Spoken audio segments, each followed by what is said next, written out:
You're listening to the Beyond 50 radio program, and thank you for joining us today. I'm Daniel Davis, and we have a wonderful show ahead for you today.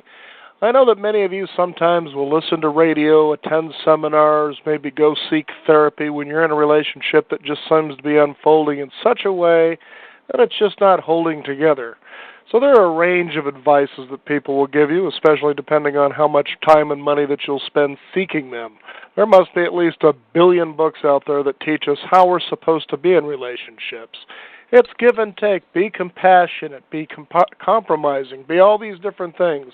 What if it goes to a deeper level than that? What if, for instance, we've been hearing that we learned a lot about relationships through the relationships that we've seen through our parents and our relatives, maybe even friends? What if some of those beliefs got so entrenched that you forgot you were there and you found yourself in a relationship where you're finding a lot of self-sabotage, kind of moving yourself out of a relationship in general? Joining us here on the Beyond 50 radio program today is someone I would consider an expert at helping you uncover unwanted beliefs that just aren't working for you, and more importantly, finding the true, authentic you, the kind of you that you would like to be, especially in a relationship with someone else.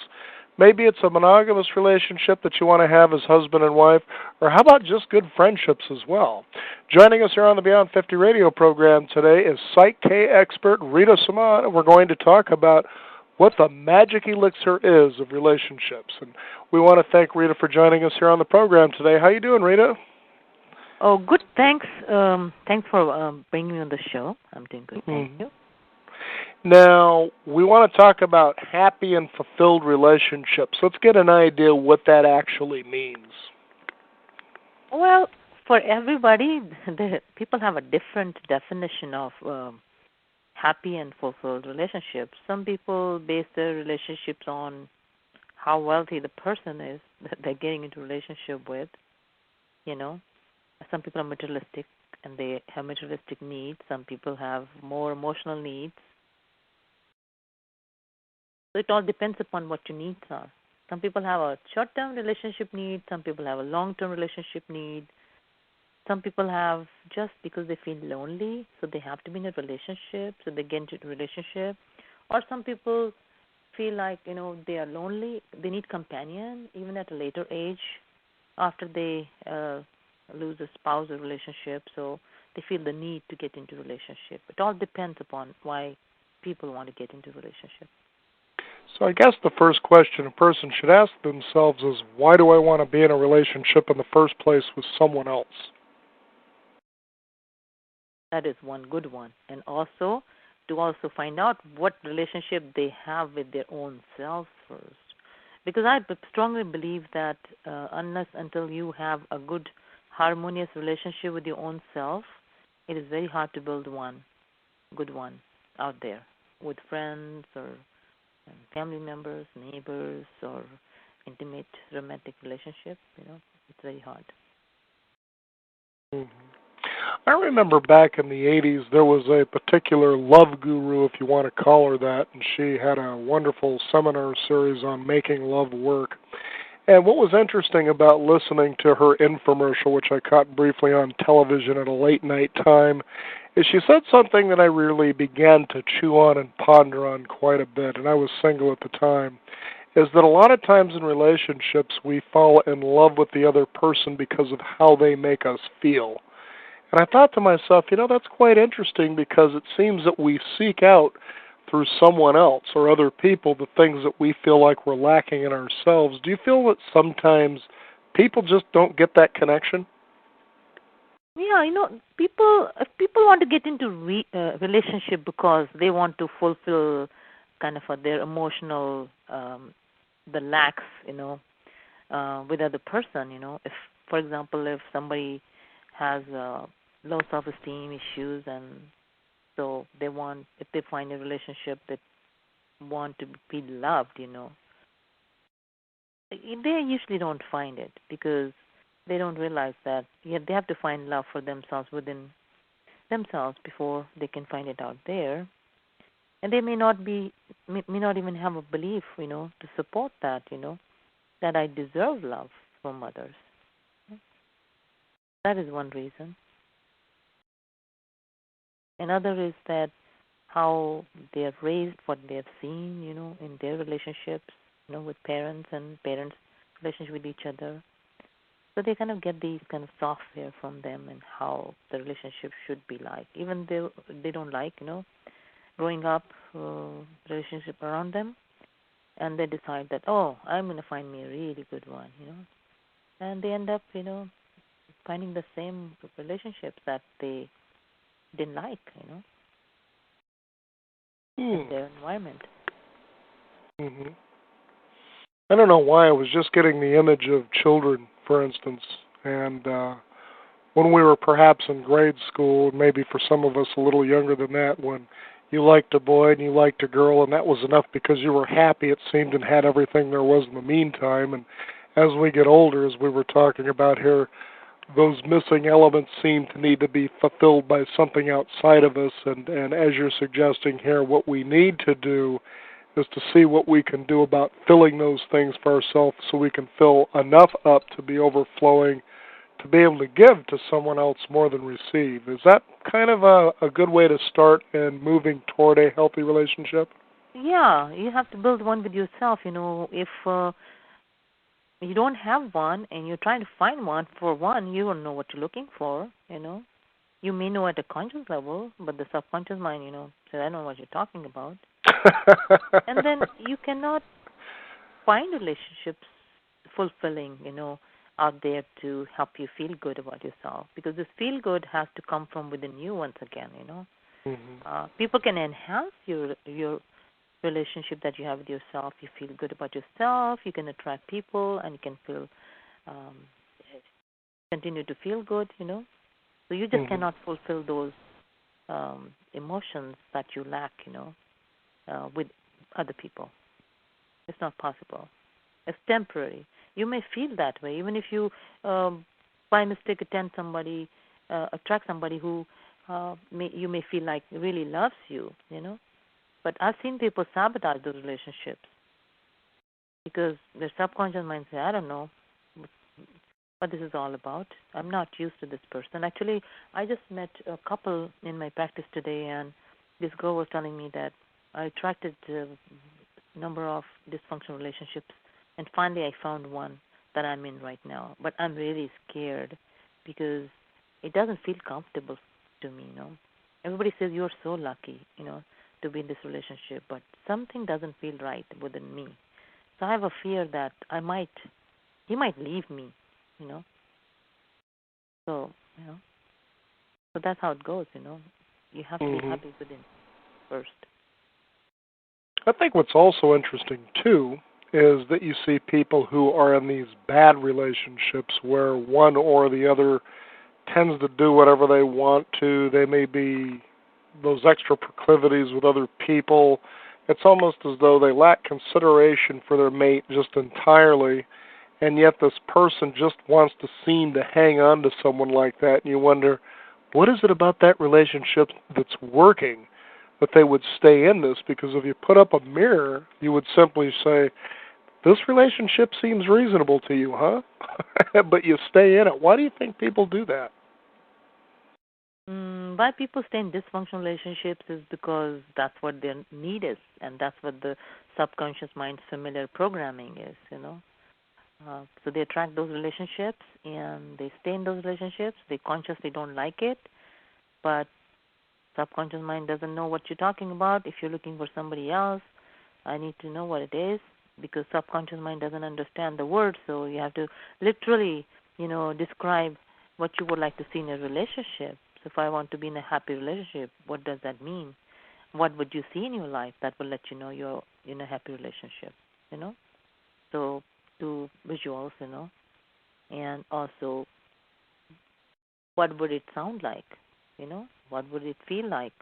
This is the language of the subconscious mind. Unless we describe our goal to the subconscious mind in the literal sense, in the sensory-based language, we are at loss because it doesn't understand, doesn't get it.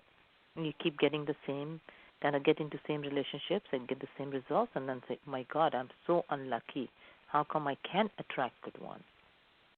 Just because at the conscious level of the mind what you really want, but if your subconscious mind doesn't know what you're really looking for, it doesn't happen. It won't happen. It can happen.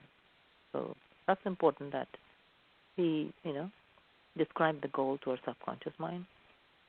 And other thing is that even if we describe the goal, what we are really looking for, if we already have a program in place, some of the beliefs that get in the way of attracting relationships, for example, for some people, it's not easy for them to give love to others, or not receive love from others.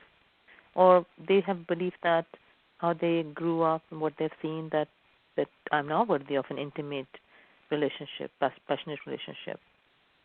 And so it is hard for them to attract those relationships. So they have to have a different software, which means it says like, it is easy for me to give love to others. It is easy for me to receive love from others.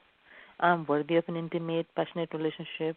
So edit those beliefs, change those beliefs to match your goal, and then describe your goal to the subconscious mind in a sensory-based language. I don't see why people will have to suffer, ever, because now they're matching the beliefs with the goals, and that's the big secret. I know one thing that you tend to hear from time to time is how people describe a relationship as a soulmate, and I sometimes wonder whether a person is being genuine to themselves just in how they express, oh, this is my soulmate, and then a year later, well, what happened to your soulmate? Well, apparently their soul got lost, mine's still intact. And I wonder that as you're talking about this communication with your subconscious level, which is where the powerful belief systems you've built up over the years through your own experiences, that as you set down, let's say, the goals, what you would like to see and experience in a relationship with someone else, do you think it would be viable for a person to say, now that I see this in front of me, how can I work on these goals as a relationship to myself? Would that move them closer to that soulmate or to that ideal relationship, do you think? Yeah, they have to find their soul first, What Exactly. does that really need, in a relationship?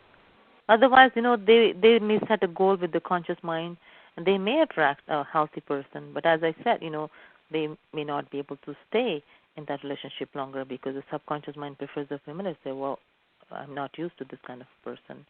Or if they do attract a good relationship, then, or bad relationship, like the similar programming, that may look really good in the beginning, like better than the last relationship, and they just realize that, oops, this is even worse than the other one.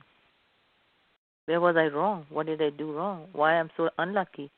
Why can't I have a good relationship? What's wrong with me? And then they develop a belief about, all men are jerk or women are jerk, and then they get fears about it, They don't want to get into a relationship because then they want to worry about like paying child support, If you get in a relationship and you have a child from the other person and you don't get along, you have to let go. A lot of people, don't want to get into relationships because they don't want to end up paying child support for the rest of their life or share half of their possessions with the other person. So there's a lot of fear going on, and because of the experiences that they had, Or some people have abandonment issues as a child, like when their parents separating, and then there's abandonment issue going on. So they're trying to fill that lack by attracting somebody who can fill that void, and that doesn't work because they have to address some of the issues of abandonment within themselves before they can attract somebody who can love them how they want to be loved. Where they can also feel good about it as well. I know you said something there that was quite interesting. It reminded me of someone that I know who had been in relationships that average anywhere from about 3 to 5 years and couldn't understand why the partner was always leaving toward the end. And it seemed the blame at times was always on the partner leaving, and I thought to myself, but you don't seem to see a pattern that they're always leaving you for whatever reason it is. And it kind of, as you're talking about abandonment, that there's maybe that feeling that in a subtle way this person was self-sabotaging that made being around this person pretty unbearable, and that's why the other person wanted to leave. Said, look, I've had enough. I've done just about everything I can do, but it just doesn't seem to be working. And so you can see how in subtle ways people can actually push people away from themselves. Yeah. So when you have abandonment issues and you haven't resolved it within yourself, so you're going to attract somebody who's going to abandon you too. That just strengthens the belief, I'm not worthy of receiving love. I'm not worthy of, being loved and loving and all the negative beliefs that people get. I'm unlucky. So people have to resolve their issues, first before they even get into a relationship. Otherwise, they'll be attracting painful relationships, and they'll suffer for a long time. And suffering affects their whole life. Suffering affects their physical, mental, emotional, state of being. It affects people around them, their children or at work, that they go through mood swings and they go through depression, low self-esteem. So more damage is done by getting into negative relationships because they have not resolved. So I suggest when I get couples for counseling, I don't work with them together first. I work with them separately to make sure whatever issues they have brought into this relationship for them to resolve within. And then we do something called relationship balance to have them, bond with each other and resolve the issues, because our relationships are our best teachers. Absolutely. I definitely agree with that one.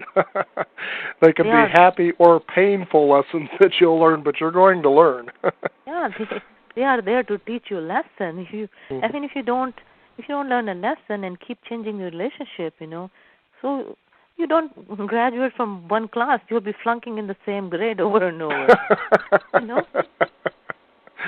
That's funny. If you want to move on, then you want to learn a lesson from this relationship and see what is that I've learned, and then work on yourself. Whatever you have, this relationship has taught you, work on that, lesson.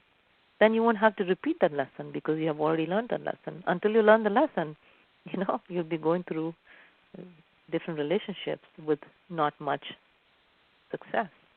Mm-hmm. I remember a lesson just like that many years ago that even I went through, where there was that feeling of not being worthy, and it wasn't anything about the person. It was that I was feeling that, why am I feeling this way? And I started really moving into that and where that even came from.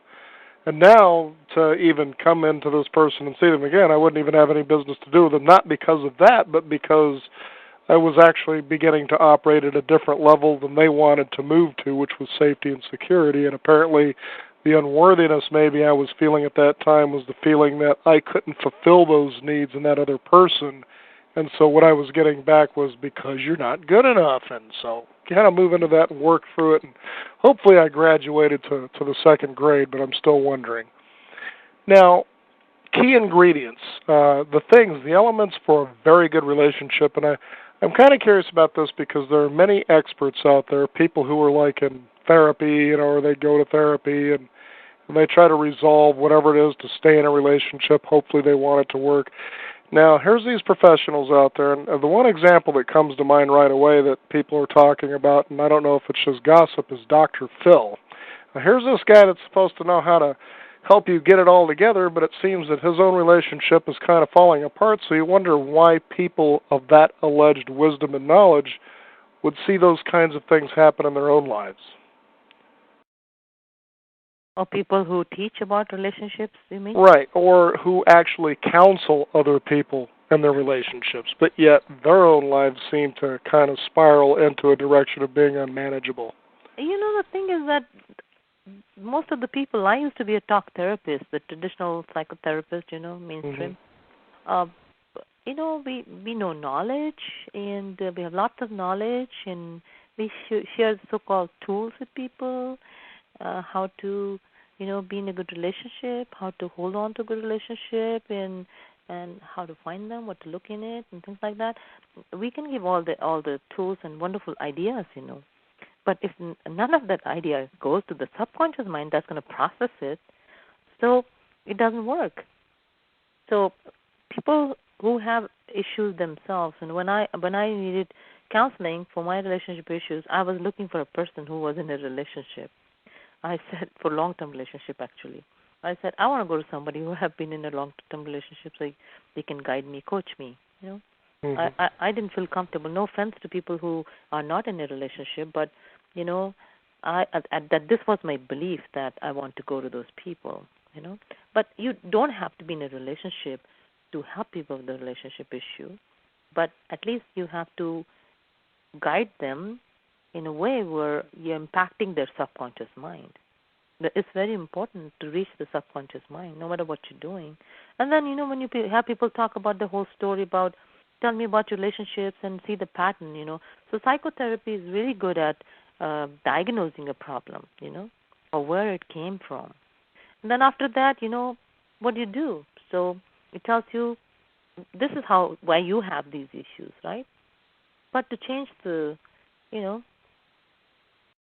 change it, it doesn't work. Because changing takes place in the subconscious mind. They don't even know that. Somebody has to reach the subconscious mind and change the programming and change those beliefs that stop us from attracting or being in good relationships. So I would say that, because a lot of people that I've worked with, didn't have good relationships when they were guiding people and lecturing them, telling them what they should do. Because they are sharing the knowledge. So they are saying that, so what if I'm not in a relationship or in a good relationship, You're just here to learn from me. You know what I'm saying? Mm-hmm. And they expected people to teach them tools and expect them to fix their problem. But that doesn't work at all. And it's very not important for them to do a research. I tell people, you're not doing a research on yourself, and I'm not doing a research on you either.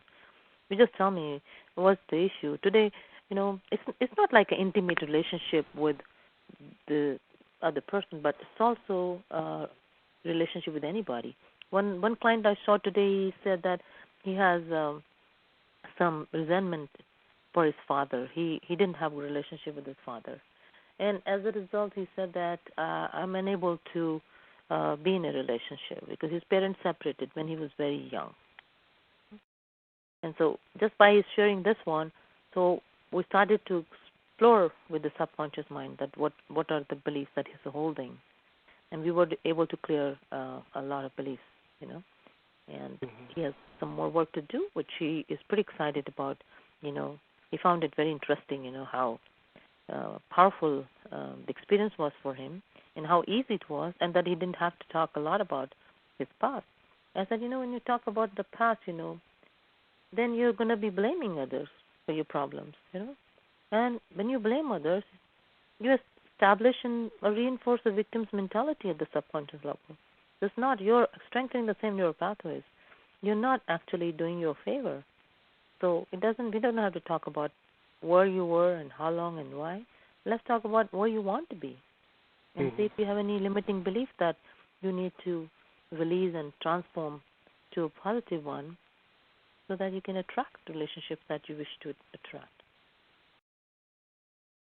Well, it's really powerful, too. For those of you just joining us, we're talking with Rita Solange. She's an expert with a process simply known as PSYCH-K, in which you can have a direct relationship, dialogue, and a way of even changing your deep-seated beliefs about who you are and what you want, and certainly bringing that to the table when it comes to wanting, finding, and having that wonderful relationship that you seem to see everybody else in but yourself. And what you've said there is interesting. We've had that on our program many times before, where a person says you have a belief inside of you, then what you'll begin to do is perceive the outside world through that belief, and you will find anything out there to help reinforce that that belief is legitimate. And then you have to ask yourself, once you've been through this cycle, is this working for you in the direction that you want to go? And it sounds to me like what you help people clearly do, rather than just talking it out and reliving their past and yearning for this future, that you're saying, how about if we take a look at who you are right now and how we can move forward from this point? And you've seen pretty tremendous success with people, especially in attracting the kinds of relationships they would really like to have in their lives. Mm-hmm. You're right. I see. You want to know the success? Yes. Great success. Well, not go very far. My own relationship. I've been married to my husband for 21 years. like everyone else, we had our issues, and through each other, we learned what our issues were, and decided to. I'm from India. In our country, they say once you're married, you're married for life, unless you're in a bad, abusive relationship. You can resolve it. They encourage you to resolve it. So, because of our backgrounds, we decided to seek help. So we did go to talk therapists and talked about it and did some work. But my major breakthrough came, with PSYCH-K, because with PSYCH-K, I feel totally in love with myself, and my husband feels in love with himself. So we're two happy people at home, and nobody has any issue with themselves or with each other. We're just like, oh, let's do this, fine, let's do this. I mean, it's so beautiful that I used to dream about, like maybe this relationship exists only in the books, I'm experiencing this. Now, a lot of people who have gone through counseling with me or with PSYCH-K work, and they have also resolved through relationship balance with themselves, with each other. They have resolved their issues and have attracted healthy relationship, and they've been staying. One person who came, he said, how do I find a good relationship, how to attract one? We did this exercise with this person to describe the goal to subconscious mind. And just 4 weeks later, he comes back with a great smile and says, guess what? I got exactly what I was looking for. But then a few weeks later, he started feeling kind of down. And I said, what's going on? You got what you wanted. He said, no, actually, I even though I've attracted that, but I have something going on within me. It doesn't make me feel comfortable. Before the damage was done to this relationship, he was able to identify some of the beliefs that he needed to release in order to be in this relationship. So he is very happy now because he doesn't have any limiting belief in his relationship. He's not jumping to get into marriage or anything, but he is enjoying his relationship. It's very harmonious, and he's very happy how quickly, it worked for him. So because he described the goal and what exactly he wanted and worked on some of the beliefs where he's not looking outside. The problem is people look outside of themselves for love and happiness and peace of mind. It has to come from within you. People are just reflection. Our life is a reflection of our beliefs. Whoever we attract is, whoever we are. If you want to attract good people, the best thing is to get a good relationship with your own self first. And then you don't have to attract them. They'll come in your life. It's amazing, how people will just come in your life and you say, wow, you don't really have to look very far. Somehow there's a synchronicity with the universe, and you've seen The Secret. I believe some of that how, the universe aligns you with right people. Like the universe is aligning with the right people to help you learn the new lessons. So even if you are in a bad relationship, it's not bad actually. It's there. It's your lesson to learn. Mm-hmm. So learn your lesson and work on your issues and go to the next grade of life and next level. And eventually you will feel like, in a wonderful relationship.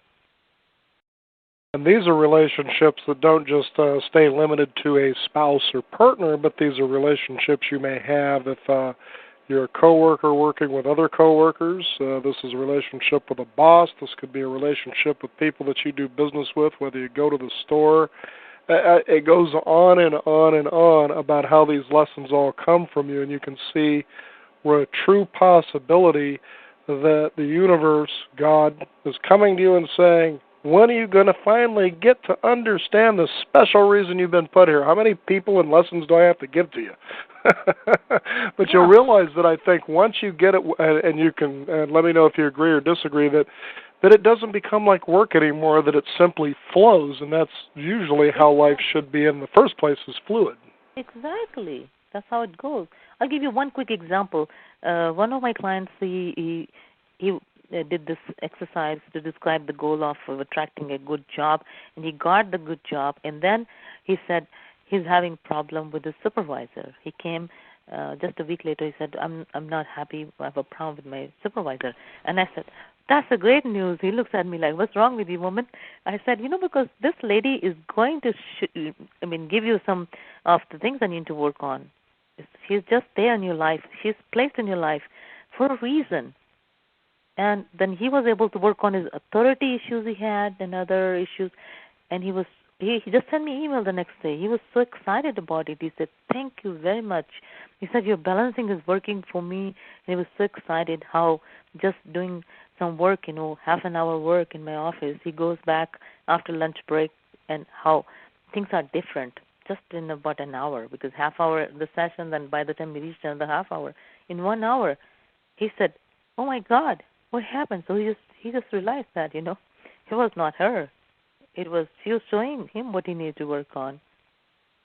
And he's very happy to be at work now. He would have just said, "Oh, I just don't like this job. I don't like that lady." How many people quit the job because they think their boss is a jerk? You see that? Yeah. The relationship with the employer, everybody who's in our life, that upsets us, that's good news, because you will be able to see what is that I need to clear through this person. Mm-hmm. That's the beauty about being emotional creatures, is emotions are simply tools that help us understand what we are moving toward in a happy way, or what we want to maybe move toward that's an unhappy thing, but at least we feel and we work through it. And I remember it's kind of interesting as you draw that analogy, or that which you just described, with a person who got the ideal job, but then they couldn't stand the boss, so they wanted to quit that job. But you can imagine the opportunity someone like that might be throwing away, especially if they go to the other ideal job and it's the same circumstance, but this time it's a coworker, and finding themselves in that constant cycle of life and death at the ideal job and believing after a while I'll never get it. But I likened a particular story of a friend of mine years ago who in her late 40s was wondering why she couldn't find a man. And I said, "Well, you seem to be really desperate about finding one." I said, "Did it ever occur to you to just simply allow the attraction to come to you?" And she says, "Well, what do you mean by that?" And I said, "Well, do you ever notice that when you're out and about, let's say in a park, and you see two trees that are exactly alike, and they're sitting next to each other, how come one tree has all the birds and the other one doesn't?" And it was like a light went on when she heard that. It was like, "I remember seeing what you're talking about." I said, "Be the tree that attracts the birds. That's all you got to do. The question is, what is that in you?" And that's certainly what you help people discover. Exactly. What you want to attract, make sure you have it yourself. Then you won't have to worry about it. Then you'll be attracted, and you'll be attracting that relationship without any problem, and you'll be staying in this relationship for a long time.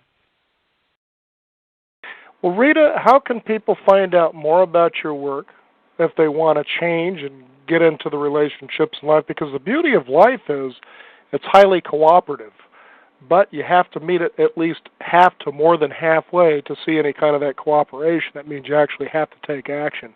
So how can people take action to find out more about your work? Because I'm beginning to understand now that you'll be teaching outside of the state of Oregon, so people will get to experience this marvelous work.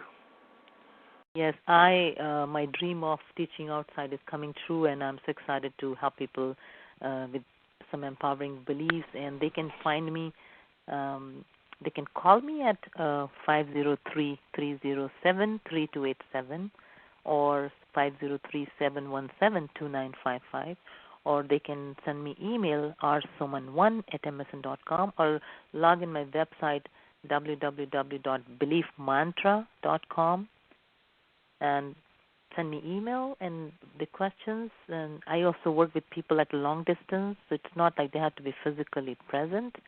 I help a lot of people with a lot of problems, related to having problems with children, how to interact with their teenagers, and how to have them listen to them and attract a relationship just over the phone. So they can do a lot of work of clearing over the phone, or they can come in person if they live locally. Mm-hmm.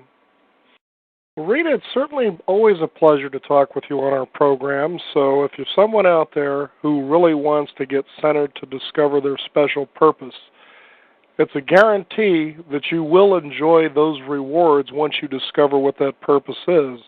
And certainly clearing out all the webs and all the clouds and everything else so you can get clear about what that is will set you on a path that, for lack of a better word, will just leave you on the horizon just looking on breathlessly.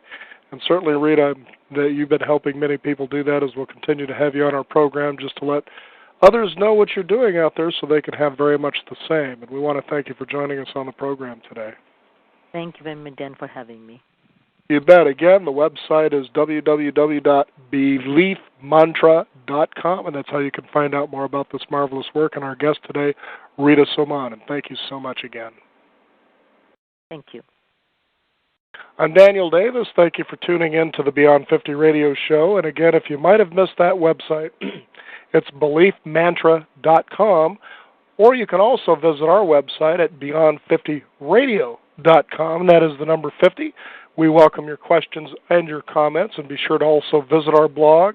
Also, while you're there on our webpage, why not sign up for our free weekly e-newsletter where we talk a lot about what people like Rita do so that you can find whatever that special purpose is for yourself, so then you can enjoy the rewards that are just waiting for you.